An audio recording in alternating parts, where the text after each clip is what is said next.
Adres TV kanalına abone olun. Kanalı beğenmeyi unutmayın.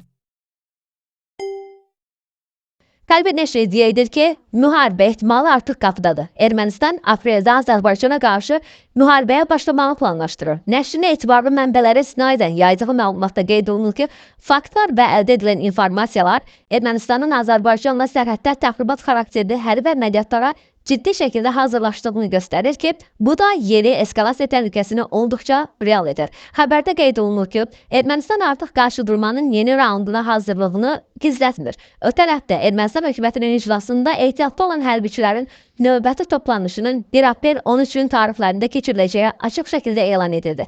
Maraqlıdır ki, bu toplanışın müddəti rekord həddə, yəni tam 10 həftə davam edəcək. Bu isə standart hazırlıq müddətlərindən xeyli uzun olması ilə diqqət çəkir və İrəvanın sıradan hərbi təlimlərindən daha ciddi məqsədlər güdüyünü göstərir. Ermənistanın bu planlarında xüsusi yer tutan məqamlardan biri də Blitzkrieg konsepsiyasıdır. Bu strategiya əsasən Ermənistan Azərbaycanla şərti sərhəd xətti boyunca yerləşən yaşayış məntəqələrini sürətli şəkildə işğal etməyə planlaşdırır.